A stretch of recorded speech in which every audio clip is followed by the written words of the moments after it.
Hi everyone, welcome back to the channel. This is Jorge Perez from wutanshaolinkungfu.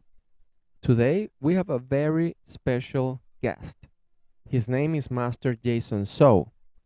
Master Jason Tsou is a disciple of Master Su Yu Chang, but he also trained and learned from Grandmaster Qiao. He is the founder of wutanlosangeles. We're going to break down this interview in three different parts, so make sure you check all of them. If you want to know more about Master Jason Tsou, stay with me and let's get to it.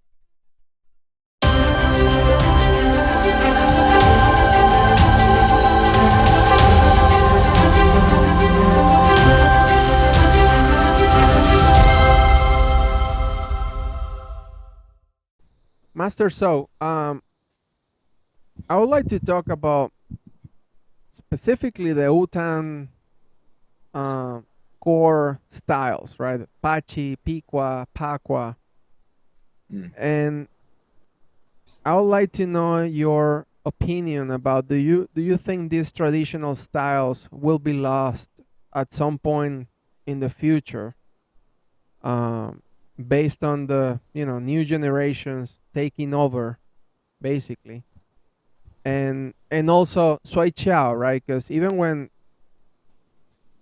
you practiced Sui Qiao, we in Venezuela were related to Sui Qiao as well, coming from Grandmaster Fu Nang.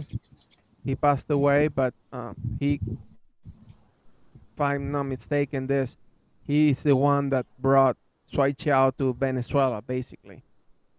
And after that, how do you think we can prevent that from happening, right? From not losing all this legacy. Uh, it's a big question, and I can tell you, yeah, if you will notice that the new trend in the world of martial art, yeah, we find BJJ, Yeah, MMA, boxing, taekwondo, right? They are the leading styles. In the recent years, some so-called traditional Chinese martial art masters in China, they get badly beaten up by those MMA fighters. yeah, And this is sad to watch this because first of all they don't even have anything near the traditional Chinese martial art. So they this impact of their failure. It's very bad to give a very bad name to traditional Chinese martial art. Let the people think hey, Chinese traditional Chinese martial art is like yesterday's newspaper. yeah, It's no value anymore. Okay, so throw it away. So nowadays this is a MMA world. Okay, this is BJJ. yeah, You guys get out. You if you notice all this MMA fighter, they talking about their background. They will brag about they had a BJJ background. That's number one. yeah, They have a boxing background, kickboxing background, and they have a taekwondo background, and they have a karate background. yeah. You ever seen the people say, I have a Chinese martial art, traditional Chinese martial background? I've seen only Everybody two kind of like persons. yeah, but they are not just saying that only. They say, I have. Yeah, Okay.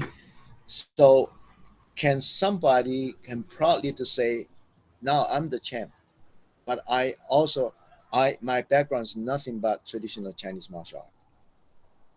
And if this person come out to, you know, in front of everybody taking the interview, if he can say one word, that really means this person really coming from traditional martial art. The real original MMA is Chinese martial art. 远踢近打，贴身摔靠. This is what we call the Chinese martial art. Depending on the distance, you have kicks, you have the punches, you have elbows, knees. You have a close range, takedowns, Yeah. throws, chin knocks and all this. So that really as considered as MMA. Why? Because not supposed to be separate, supposed to be all together. It's a whole thing. You look at it is integrity of all these martial art techniques. Yeah. Only Chinese martial art training us that way. They're because this is coming from battlefield. But later time, but towards the modern time, the war is going to so-called sport oriented, which is nothing wrong. We're supposed to go to the sport. Gladiator time is no good. That's a slave Yeah. to the animal to kill each other for entertainment. But sport, it's important because we still can keep our human fighting nature, but we do better. Okay, you have to. We have to really face to the reality. We probably do better than than the than before because we start to know we accumulate all these experiences from the history and we have scientifically we know how to train ourselves, so probably be better than the centuries ago. But martial art is depends on individuals. Our great master Liu Su, he is a day and night training, Yeah. so this different story. But how many people can be like that, and how many real professionally training in the tradition of the Chinese martial art? It's true. China, they start to do sanda, all this. Yeah. It's a they training as a professional. The professional trainer, I mean training program and the amateur biggest difference. Can you have a 6 hours? So sometimes even to 8 hours. That kind of long training hours. And after training, you have a crew to help you recover, Yeah. give you good nutrition, Yeah. and whatever the food or whatever the Massages, everything. Yeah. massage and everything is tailored to that person. That need a lot of money. Yeah. So you got the professional training. You got to have a real, the good support You gotta behind be wealthy financially. financially. Yeah. So unfortunately, we don't have that much. Yeah. And even Sanda, their budget is very limited. I Yeah. can tell you. Okay, it's not like cannot compare to the Western any of those MMA fighters. Okay, Yeah. even though training programs can be very intensive, but you need a whole 9 yard. So therefore, if we can have a one person with the lot, not one person, if the group of the people who can train professionally, just like a Western training, okay, then that would be great. If we will see somebody will come out and really can represent traditional Chinese martial art. But another things I have to criticize here is because nowadays MMA start to get into more closer to the gladiator style. Yeah. But it's a difference is gladiator is life and death. Okay, there's no Yeah. rules and no regulation, and this is a slave. But now those people get beat up, they making good money. Yeah. And if we take this as a good example to train in such a way that professionally like that, you get beat up, you spend the money. Yeah. You go to the doctor. So Yeah. that's another thing. So with sports, we have some kind of I call the standard or measurement. Okay, so that's just something I want to share with everybody. Yeah. Anyway, myself, I'm start with the day one. I start training as fighting martial art. I never training as exercise martial art or dance martial art. It's fighting martial art. I can talk to you a little bit later about this. But you had the question about what you think about the future. The styles, right? The Baji, Piqua, Bagua. Um. Do you think those styles will be just extend at some point? Okay, take a Baji, Pigua, Bagua as our three major style. Correct. Can if you go there, you fight like a boxer, you fight like a taekwondo, BJJ. It doesn't have enough convincing power to show the audience, to show people why you're different. If you're Picasso, you're Picasso. You're Picasso, you're Monet. You're not Monet, right? Mm-hmm. So if it's Baji, Pigua, and Bagua, you fight should have that spirit, that flavor, at least. So that's why I'm keep on saying. You want to show the Baji, Pigua, or Bagua in the real fighting, and still people can say, "Hey, that's a different from the boxing. That's different from Taekwondo or BJJ." Then that's the goal we should pursue. Otherwise, the students say, "I train all this. When I go into the cage to fight, I still fight just like the rest of the people." Mm-hmm. It's true. You never can see a lot of form is very distinctive. Okay, we do this, we do this, yeah, we do this, very distinctive. We do this. Yeah. That's a form. But when you're fighting, it's nothing so clear. I always give the student an example. We see everybody sees two-dimensional Tai Chi symbol. How about I print that Tai Chi symbol on the bowling ball? The bowling ball throw on the floor Yeah. in the alley, and what it look like? It's not the black and white. It's gray, right? Yeah. So that's why when you do the high speed with the powers and everything, probably looks kind of similar, but still can be different. That's what I'm saying. Even though fighting, you everybody just two arms, two legs, a head with a trunk, but fighting looks all you can do is in that range. But you have your own learning, study, and your own background. You will pop out. Okay, don't expect it just like the form, but you will be something other people never seen it before. Maybe that's your winning point.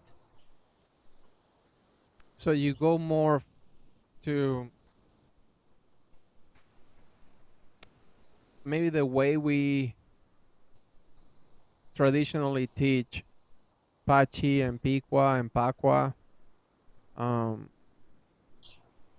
you'd say that we need to show the world that we can actually fight with these styles. It's not just Exactly. a visual or an art, right? Obviously, it's an art, right? Nobody's denying that, but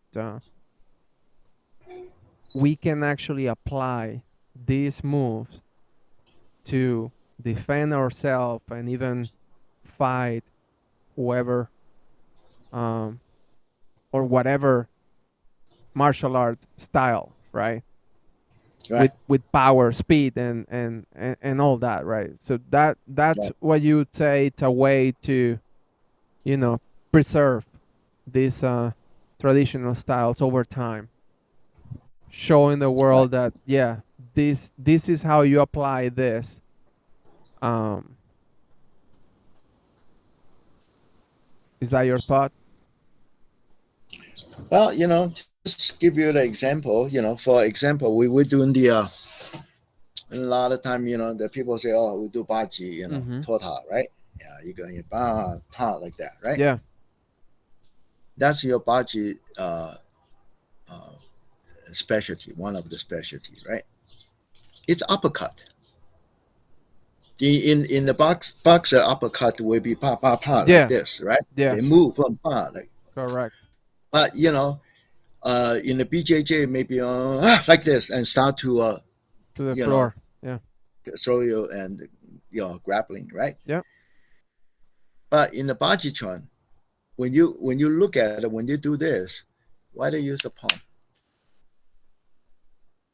Oh, we're not talking about we using the gloves and all this. Okay, when the glove they maybe make it different. I'm talking about especially boxing glove. So actually, when we do this movement, it's not the palm strike; it's elbow first. So you're going here, ha, then you go. So use the elbow into somebody's the core area. Then this one to reach to the jaw to the chin Yeah. area in this Yeah. part area. Yeah, but most if people just only think this the one, I would suggest not to even use it for any fighting. It would be very stupid. Mm-hmm. And the Baji Chan, as you can see, it's really very stingy. They don't open their gate. And as you know, we have called Liu Da Kai, six opening. They call it six large opening. Actually, it's six major opening. Opening the other person's gate. Okay. When you do this, Yeah. it's how you open, get in, but not using your body into it. How you using this one, get in. This is all open other person's gate, but don't forget, before you can punch anybody, you learn how to protect yourself first. Yeah. Okay, before you throw anybody, you learn how to get throw, how to protect yourself. So you never open your gate. They always safety first. Yeah. Okay, so that's why a lot of things we need to look into it to keep that art not just diminished Yeah. or extinct. As we really to have to everybody have to really in this system you got to really understand, analyze, do the research, exchange idea, you know good networking each Yeah. other, Yeah. and that's how we can see that's how we save this art. Okay. Love it. Master, so can you talk about Pachi, Piqua, and Paqua, and how would you briefly describe these styles that are basically the core of the Wutan lineage? Well, there's three major styles in Wutan: Baji, Pigua, and Bagua. Okay, for many years people always say Baji is our main one. So Grandmaster Liu is the symbol of Baji Chuan. Yeah. Uh, and Pigua is help you to make you flexible, and Bagua basically let you internally have a good chi, for good for the health. Yeah. That's becomes a misunderstanding. It's a myth. If say we're talking about Baji, Pigua, Bagua, they all can be independent training as that particular martial art, and they're all powerful. However, Baji and Pigua put it together. Mm-hmm. It wasn't done, just the last century. It's done many centuries ago. People used to do Baji and Pigua, and then they find out these two very hard to put together, and you can put it together Yeah. if you know the secret. Just like a old time, the oil floating on surface of the water, Yeah. they never can be together, cannot be mixed. But ever since they find that there's a soap, then there's no problem. Now we can use the soap to wash the clothing, right? Yeah. It's the same thing. You have to find the soap to make a bachi and pigua together. And the bagua, this is another very unique style. And bagua make you to broaden your knowledge in the martial art, which is exactly the uh, happened to Grandmaster Liu Chang. He studied the Bagua with the, under Li Suan, and then Pigua, of course. Yeah. Uh, After he's a previous teacher, a Mizong teacher, and he do Baji Pigua for almost 10 years, and Li Suan stay in their house. Yeah. But do you know Grandmaster Liu doesn't like Baji Pigua at the very beginning? I I didn't know mean, that. even after 10 years, he is like a force into it to be the training partner or dummy to Li Suan. Li Suan is the person, he doesn't show forms. He just show the power. Okay. Technique for him, piece of cake. Anything can be technique.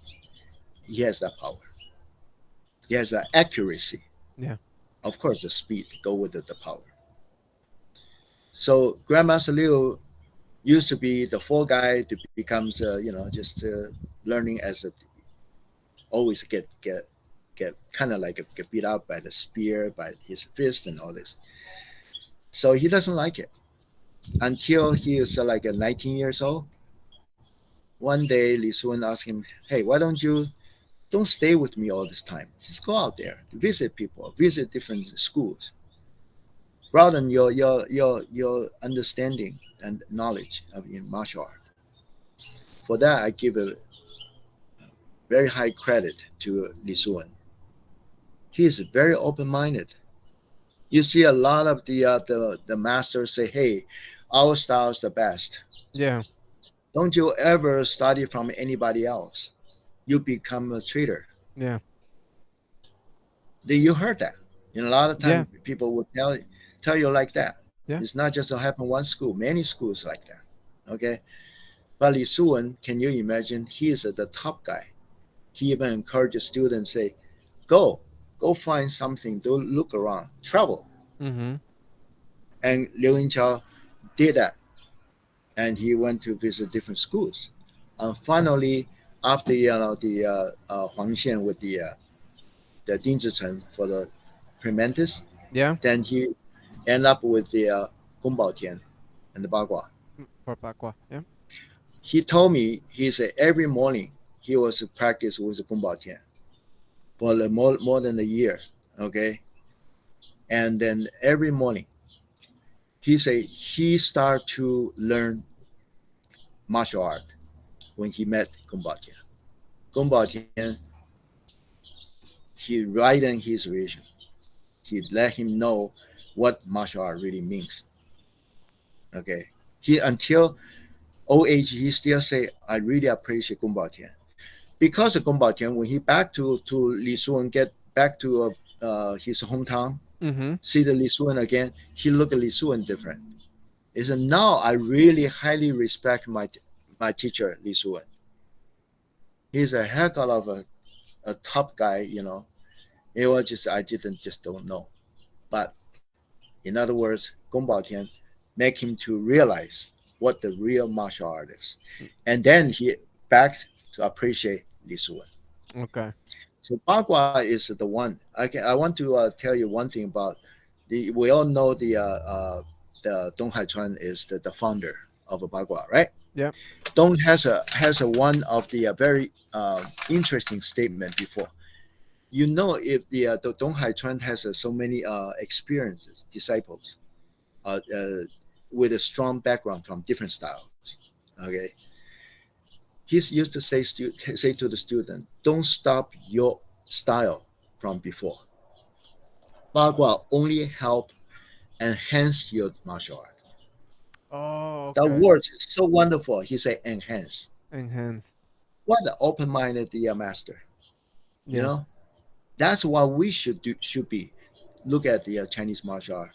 We are so small, and we are just hey, 70, 80, 90 years old. We're gone, right? And Yeah. this martial art has down few thousand years. Yeah. So we understand something that's just us. But if we have so many us put it together, and hopefully we can bring this art continue to the next, becomes sustainable. Yeah. Okay. Yeah. So that's, I think that's important for us to understand, especially disciples. Yeah. What is the mission statement? You wanted the next and next and next generation. They all can follow this lineage and understand fully about what true martial art is. Yeah. Um, you want to share with us what you were telling me before, um, about the three parts of Oh, okay. Um, I I always start with my UCLA student, or used to be Cal State Olympic student. I said, anybody can tell me what this word means. It's spelled Troika, troika, troika, and most of the students wouldn't know what that is. I would say 99.99 students just wouldn't know that what that is. you I can learned that words. you can count me It's there not too. too long ago. Yeah, I don't know what it is. yeah. Actually, that's the Russian language. Okay. It's a troika. Troika is three horses, drag this wagon. One horse in the middle. That's the two horses angle, Mm-hmm. exact the same angle, not facing the front, facing to the angle. Well, science major person, so it's called the resultant force, right? Yeah. If this one go this way, this one it go this way, and the leading one it is going this way. So it amplifies the force going forward. That's called the troika.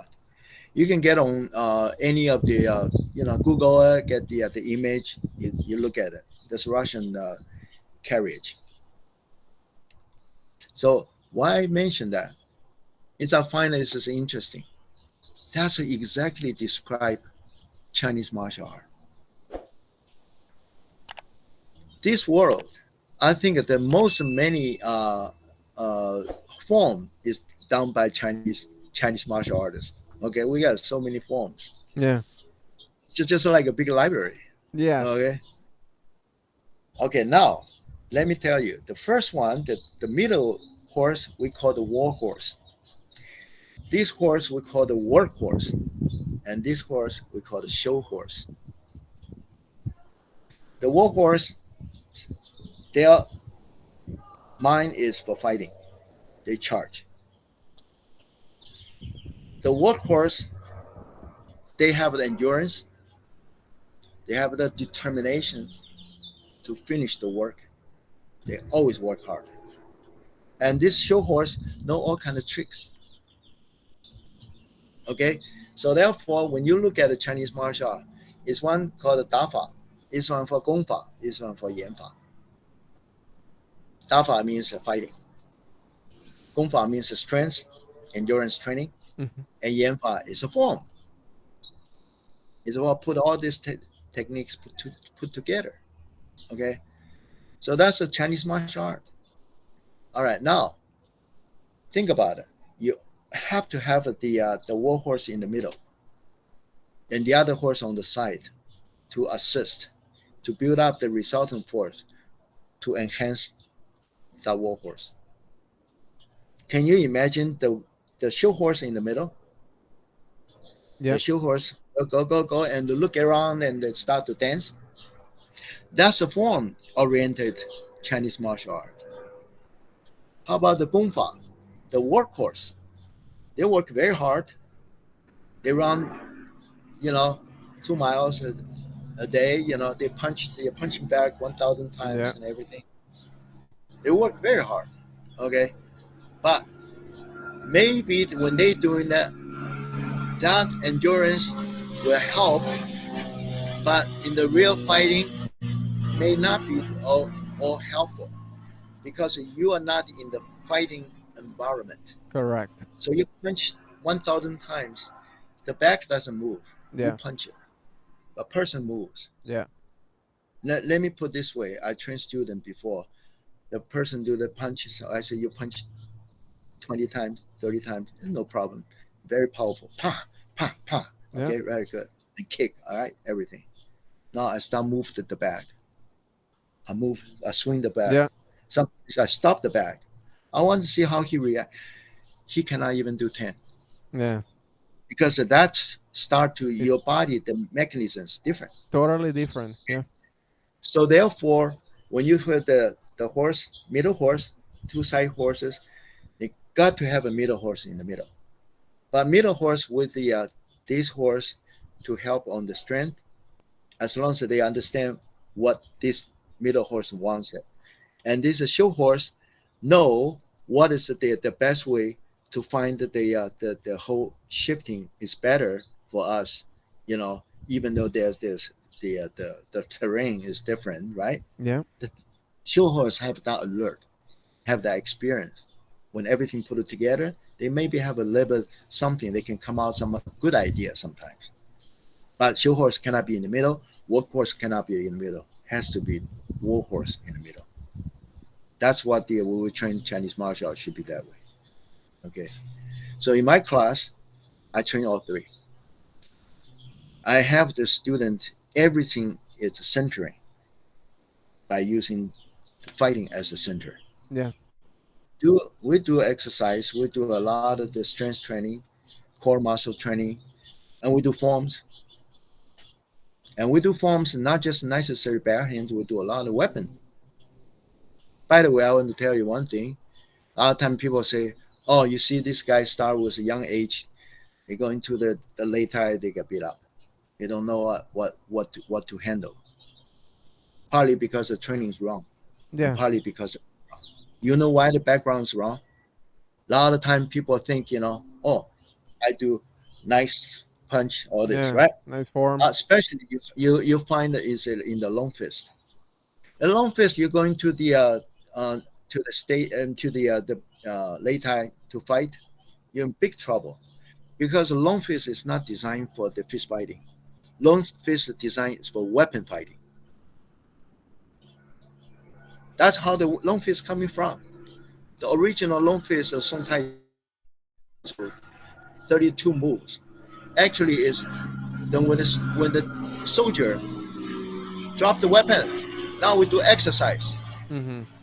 That's an exercise by imitate weapon. So you see people have doing this movement, Yeah. this movement, this movement, Yeah. and you know what this one movement is, and Hol- you know what this movement is, holding a and you weapon. know why yeah, Yeah. this is a archery, Yeah. and this guy is holding weapon. This is shield, Yeah. and this is a shield on the top that's cutting the leg down below. It's all weapon training. But now people are using a long fist for fist fighting. It doesn't work. Okay. For weapon training, good. And also you can use it for some of the wrestling training. It's okay. But not for the fist fighting. So we got to know the Chinese martial art is so splendid and so versatile. Yeah. But you understand that's why you understand the history, you understand the culture, you understand what is the best for you, what you want to do. I train my students a lot of the weapon training, long weapon Yeah. weapon training, fist fighting, everything, wrestling, I mean, turning into that was the main purpose of Chinese martial arts, right? When they created martial arts, was to defend the villages, right, from different outsiders, attackers. So people started training and also with weapons as well to defend themselves. And then later on, from the Japanese invasions and all this, right? So we should not lose the core value of the martial arts. And I if understand you're that. really going back to say traditional Chinese martial art test the warrior. You know what they test? Long weapon, Mm-hmm. short weapon, heavy weapon, archery, and 摔跤. Oh, okay. That's the how these are five as a major testing item. Okay. These five categories. Okay, so Chinese martial art really coming from the battlefield, Yeah. not from the mat. Yeah. So we turn that into a sport. But it's not from the sports turn into martial art sport. It's a big difference. Yeah. Soon as you have rules, regulation, you have mats, you have the protectors, that's a sport. Yeah. They already have all this. And they will say, now we can do this for boxing. We do this for taekwondo. We do this for wrestling. We do this for fencing. Yeah. That's already, they know that's what they're going to do first. Yeah. In the Chinese martial arts, the other way around. We already know how to fight in the battle, but now we bring that into the in the sports arena. Yeah. All right. So origin is different. Yeah. So that's why a lot of time always warning people: you learn martial art, don't think you can survive on the street. A lot of time people still have a tournament mentality, and Yeah. the That real fighting it's not a tournament. is a fight or flight. Yeah. You want to survive. Yeah. You don't have to fight. Don't fight. You you hit and run. Yeah. But most of the time, and you need to learn that to survive. Okay, it's not a tournament. There's no rules, no regulation. Yeah. And this kick is, oh no, you're not supposed to do this. No, you do it. Yeah. People choke hold you. You say, oh, what am I going to do? Can I bite? Yes, you should bite. Yeah.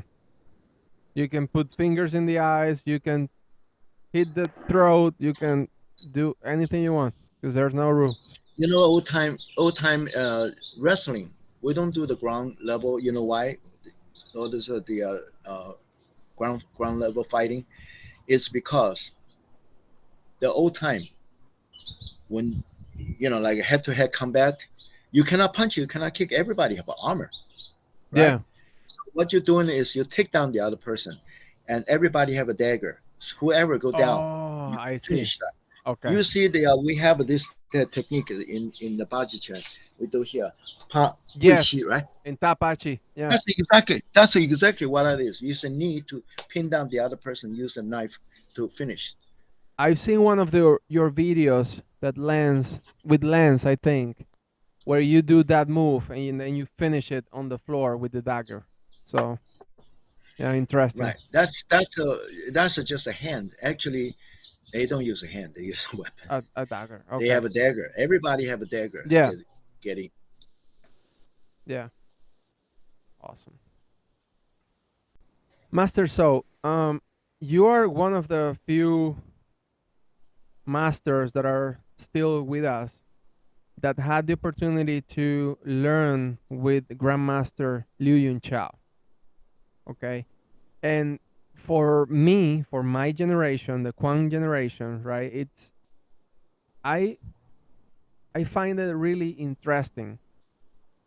And I would like you to ask you, how was the experience of learning from Grandmaster Chao?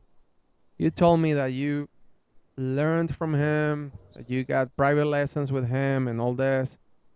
And and besides this, how can you describe Grandmaster Chao as well? um. First of all, let me tell you a little bit about Grandmaster Liu Chao, because most of the younger generation never met him, No. and back then, our generation when we are training together with Grandmaster Liu Chao, uh, the first impression is he's very easygoing type of the person. He always very friendly, Okay. as a very gentleman like. He's well educated, and he's like very close and down to earth type of the person. Okay. Okay, that's your first impression. Okay, he always, for example, went to his house. Instead of we pour the tea to the master, he pour tea to you. Doesn't matter. You're the younger. generation or younger aged kid, Yeah. he coming, he's productive for you. So that tells you he doesn't have that, we call it the put on airs, that kind, Yeah. gesture. No. However, that's his person as a person. But when you talk on the martial art, he is very, very conservative. His famous word is somebody doing some not so good or crappy or movements. Instead of he say, no good, no, you need to practice more. Good, pretty good. Come on, hey, he's has a good spirit. He did very good job. Okay, make a lot of students have the wrong impression. They think, oh, Grandmaster Liu say I'm good. I must be good. Mm-hmm. You know why? That means he doesn't bother to touch you. He just make you happy. That's all. Yeah. But if he doesn't have any comments, he look at you, ask you to do it again, or do it again, and he doesn't have no smile or anything. That means you have a hope with him, because he start to pay attention to you. It's just the opposite. Okay, whatever he say or whatever his expression, you can tell the truth coming from his expression. So that's a Grandmaster Liu Chao. My own experience. So I have to tell everybody, as a you got to have a hands-on experience. I have one privilege, or you can say is advantage. It's because I had a Chinese wrestling background, Mm-hmm. a pretty solid background back Yeah. then. So Grandmaster Liu used me as a fall guy. He liked to use me because he know I can take his. When I fall down, I know how to protect myself. Yeah. I can take that punch to a certain degree. Okay, and I like it. You have to you use me. I feel honored. And that's a way how you can learn as well, right? That's right. I really learn is not from the movements itself. It's a learning from the experience of his power, or his how he get in, how to open my gate, that technique, in, and also the energy flowing. That's what I learned from him. So I always a lot of time I pretend I don't know, just pretend dumb.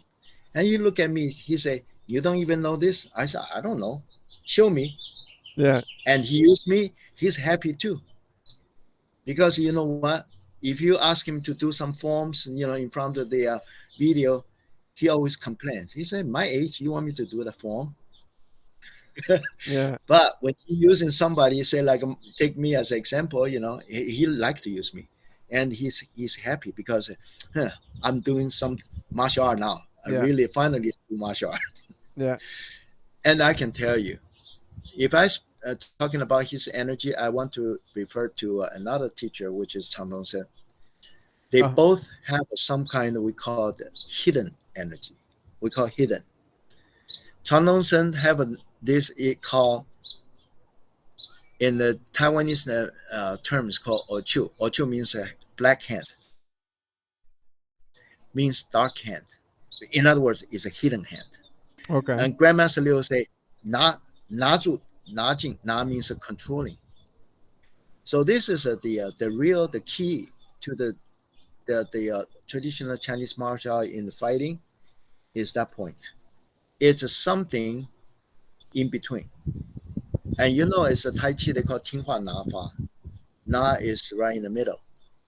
Ting and Hua we can understand, we can feel it. You can detect, you can avoid, you can absorb, you can Mm-hmm. divert. That's Hua, right? Na is controlling. Okay, easily to say, oh, I can control the other person. I grab him, I control him. Totally wrong. That Na means his energy, he start to don't know what to do the next. And you already know the direction of his energy. He absorb, he digest, and he know how to spit it out. That's a punching. Punching, everybody know I'm punching, right? Punching. Yeah. No, in between, from absorbing to release, in between that moment. That's the secret of all these old guys.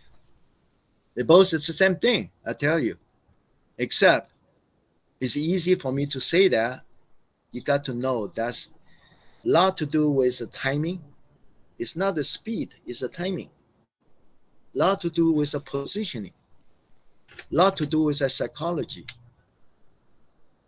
Okay, that's called now to understand the energy, your enemy's energy, and understand your energy, how to go into the other person, or go to your opponent, go to your enemy. Yeah. In the Tai Chi Chuan, they call Dong Jing. Dong means understanding, and understanding the power. That's exactly what it's talking about. Okay, so I can only say this much. That's just like I say, that's that moment, the controlling moment. It's a lot of things involved, and that you cannot use a logic mind to analyze. There's no such thing your awareness can cover. Mm-hmm. Okay, you got to use your subconsciousness. That subconsciousness is kung fu, years training Yeah. and experience, hands-on experience to get to that point. You don't think it just come out naturally. Okay, Yeah. most great masters, super masters, they have that, and they really, you can feel it, that moment, how they can control you. Yeah. Master, so I would like to know what's the concept of a master for you, and what do you think are the characteristics of a master?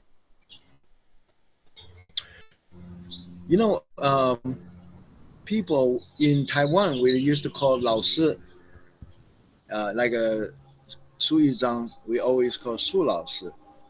Okay, and Lao Si is Lao Si is Lao Si, teacher's teacher. We call Shi Ye. That's a Grandmaster Liu Qiao. Okay, that's how we address them. Okay. But in translated in English, Lao Si is not really. That's very general. Okay, in Taiwan, the same thing. You can go to ever since we've grown up, uh, grammar school to high school, college, they all call 老师, just teacher, instructor. Yeah, instructor. But it's a correct way supposed to call 师傅. If fu is a father, so it's he teach you, he spent his heart, he was teaching you, treat you like a little, like a little baby Yeah. to start, and then gradually you grow. It's like a father. So it's a father figure. And even though it's not blood related, Yeah. it's just a teacher, but this teacher is not just compared to other academically teacher is different because you sweat together, Yeah. you hands on together, you do martial art really together. You have to be on the same page. So that's a sifu. So correctly we should call sifu. And I think in United States, uh, I like to do this. It doesn't matter because you are not in the any particular system or lineage. Yeah. Everybody from martial arts school, doesn't matter. He's a grandmaster or great master even. We all call Shifu because you're not my system. Even though you are the very high position in other school, you are the 师爷 or whatever, 师祖. But we're not related in that lineage. We just call each other 师傅. They call me 师傅, I call them 师傅. Okay. As soon as you go into that lineage, that 师傅 should be more respectful for calling. It should be master. That's because it's in your lineage. Yeah. But the higher one will be 师爷 or some southern people call Shigong. Yeah. Even higher one called Shizu. And even higher one called Shizuzu. Normally you don't have that because not that more than that many generations. Yeah. Okay. So it's important in the lineage. You got to make sure, but the outside you can call Lao Shi too. It's okay. Shifu, Lao Shi, that's okay. Okay. But that's why we call the Bai Shi is so important because I tell you why Bai Shi is so important. We all sharing the same mission statement. Our lineage, we have our own Wutan have a Wutan mission statement. Most of the mission statement is we say we hand it to the next generation.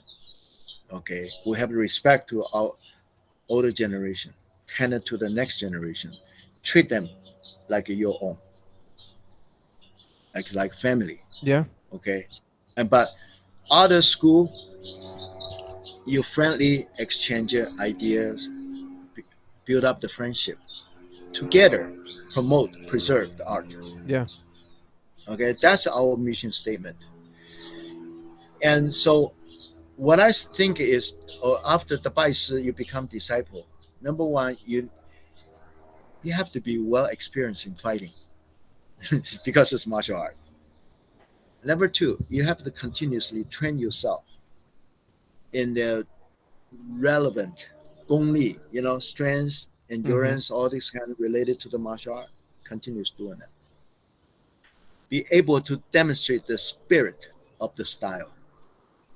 And the last but not least, you know how to teach. So if I'm just teaching the ordinary student, I just teach them. We have the same textbook, but if we're talking about disciples, you're not just textbook. You Yeah. need to do beyond that, and you need to hand it to the next generation. You better know how to teach. Just like in this country, just like I come to United States, they say you want to teaching in the college, you better take some education courses, right? Yeah. You need to learn how to teach. Yeah. Not everybody can. I've seen so many good martial artists, but they know how to teach the next person. Yeah. I agree. I agree. Yeah. So that's what I think. A disciple should be, and the Baisi is the turning point. You're no longer just a student. You are the student teacher, Yeah. entire life a student, but your teacher is your mission statement. That's your responsibility for the next generation. But you Okay. got to open minded. Has to be. You got to be creative. That's a good point because everything is changing, right? The new generations Right. are different, so you need to adapt Yeah. to. I mean, Exactly. and you need to come up with creative ways of teaching, promoting, and you know, Yeah. the class will Exactly. change. Yeah. Yeah. It's just like what we call you have a something you copy that resolution get worse and worse. Yeah. That's very bad. That's because you're losing that. You don't copy.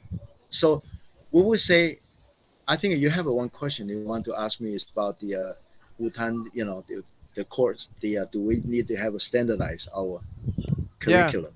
We'll do That's that something I think you in you you part mentioned three. earlier. I mean, yeah. Anyway, it's absolutely we need to have the curriculum that everybody on the not just mission statement on the same page. The teaching should have the same page. Yeah. Shabachi, everybody do the shabachi. Yeah. Basically about the same. But That. when you're fighting, different. How you use a different teacher teach you differently. Oh yeah, it will be different. Different. But they're all good. Yeah. Or maybe some of them is it doesn't really that practical. We'll find out. Yeah. And talking about that, about adapting and changing the methodology, uh, especially with new generations and all that, right? I've talked about this in the channel before, and it's a fact that years ago, you could only learn Pachi when you were either an advanced student or a disciple, right? And only by becoming a disciple, then you could start learning Pachi. It was like that in Venezuela, and I think it was like that actually in Taiwan. I don't know if you correct me if I'm wrong, but somehow we need to probably change that if we want to preserve this. And You're absolutely right. I know some people within the Yep. family, within the Wutan family, is changing that.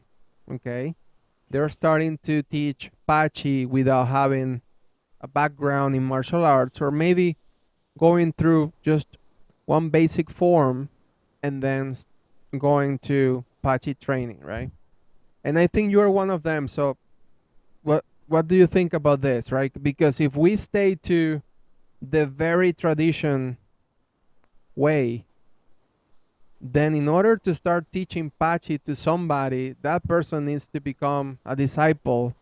That will take a couple years in general, right?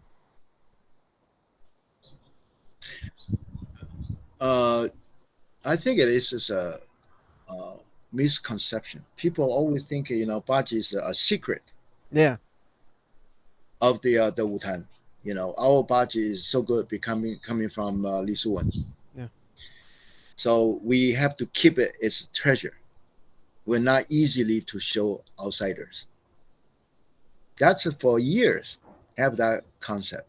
I mean that kind of yeah. belief, in Wutan. They didn't want to teach it to Western people. When I first came to this country, uh, the I had the instruction from Wutan saying exactly the same thing. You can teach Tai Chi, you can teach prayingmantis, but don't you ever touch of any of this Baji, Pigua, Bagua. Yeah, Because Grandmaster Liu want me to study more in the Bagua. And also that time we were heavily into Baji. And he said, if you do Bagua, now you have to look at the Pigua. They're all open-handed, yeah. but you need to spend the time. But don't you ever show anybody. I said, that's because I'm not ready. He said, not just that. Just don't show outsider. That's our secret. That's exactly what he told me. Okay. He, when you wrote the letters, told me that watch it, what you're teaching. So it's So I always say, okay, I follow your instruction. yeah. But after Grandmaster Liu's getting older, I think it's starting with Adam Hsu. He probably started with the student already starting their Baji and Pigua Baguas and all this. Master I Adam say if Hsu. he is yeah, Adam Hsu. Okay. He started first. Okay. So if he can start it, we can start it, right? Yeah, because So then I still have that respect to Grandmaster Liu's original instruction. I asked him, do we can we start to teach those three styles? And he didn't give me any answer. And until I met him, and then he say, well, he say, if you think that student's ready and is your disciple, then you can teach them, because okay. he knows at that time I already start have a disciples, have a some of the disciples. So that's how I started. But I didn't start in the East Coast. I really starting is in the West Coast. Teaching Pachi and Piqua and Baji, Pigua, and later Bagua. Bagua as well. Okay. Yeah, yeah. And I feel much more relaxed after that, because I always back on my mind. I say we want to promote Wutan martial art, Mm-hmm.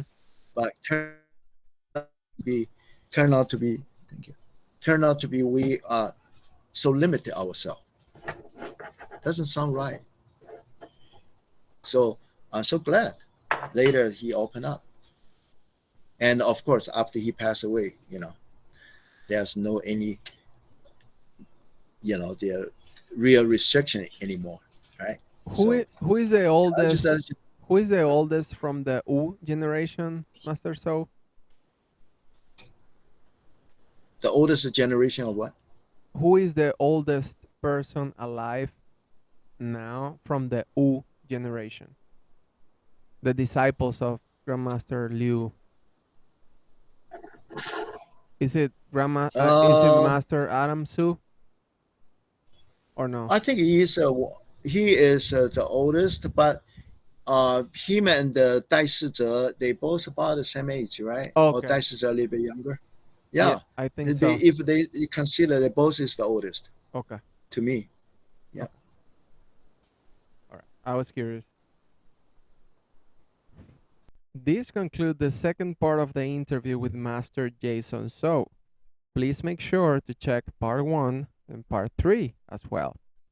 Thank you for watching, and please don't forget to subscribe to the channel and give us a thumbs up.